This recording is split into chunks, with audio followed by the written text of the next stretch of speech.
Hello बच्चों, let's read the question. The question says that which part of electromagnetic spectrum has largest penetrating power? तो देखो बच्चों, सबसे पहले की कंसेप्ट है हमारे पास, that is EM spectrum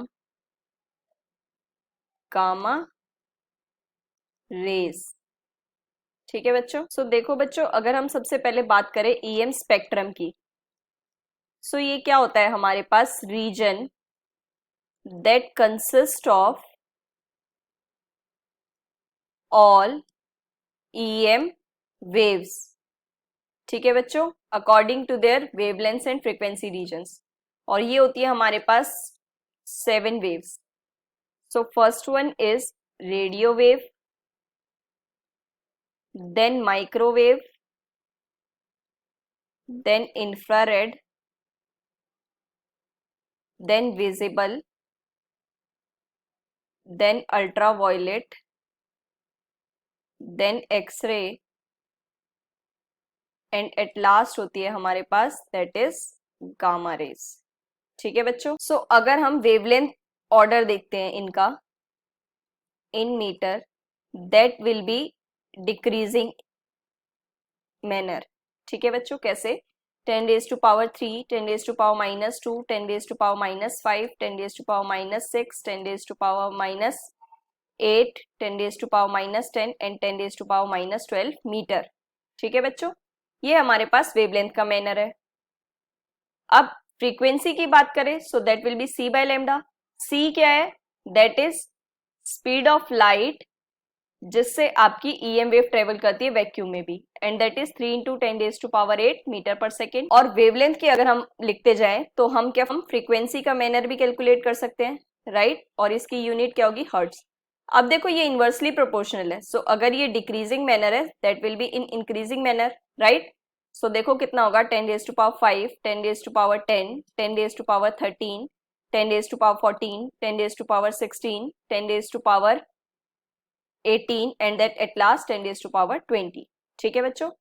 अब देखो पेनिट्रेशन के लिए क्या होना चाहिए हमारे पास? Penetration that means shortest wavelength होनी चाहिए, और अगर शॉर्टेस्ट वेवलेंथ होगी तो ऑटोमेटिकली क्या होगी? Highest frequency, right?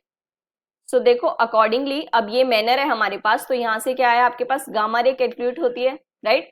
अब देखो अगर आपको ये ऑर्डर याद नहीं है, सो हम एक निमोनिक भी यूज कर सकते हैं इस ऑर्डर को याद रखने के लिए, दैट इज रेनॉल्ड्स मदर. सबके इनिशियल्स हमने लिए हैं, right? RM is visiting uncle Xavier's garden. ठीक है बच्चों. सो अब देखो जैसे कि हम पीरियडिक टेबल में भी निमोनिक्स याद करते हैं, ऐसे ही हम यहाँ पर भी याद करते हैं. ठीक है बच्चों. सो अब देखो इससे आपको इजीली हो जाएगा. अब हमें पता है शॉर्टेस्ट वेवलेंथ और हाईएस्ट फ्रीक्वेंसी. एक्सरेज की भी देखो पेनिट्रेशन पावर ज्यादा है. ये हम सॉलिड्स में यूज करते हैं जब आपका क्रिस्टल नेचर या एमरफस नेचर बताना हो, राइट?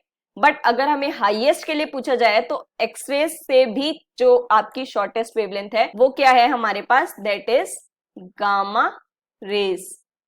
ठीक है बच्चों. अब देखो थोड़ा इसके बारे में पढ़ते हैं. ये ऐसा क्यों है? Because they have no electric charge. ठीक है बच्चों, गामा रेज है, कोई भी इलेक्ट्रिक चार्ज नहीं है, जीरो हम कंसिडर करके चलते हैं, एंड दस do not interact with matter. ठीक है बच्चों.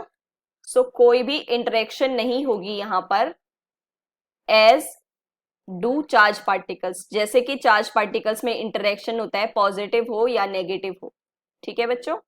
सो ये एक बहुत बड़ा रीजन है, दैट्स वाई हम ये गामा रीजन, दैट्स वाई हम गामा रेज को पेनिट्रेशन के लिए हाईएस्ट पावर मानते हैं. ठीक है बच्चों. So the final answer is the gamma rays and that is the reason mentioned above. Hope you understand it well. Best of luck. Thank you.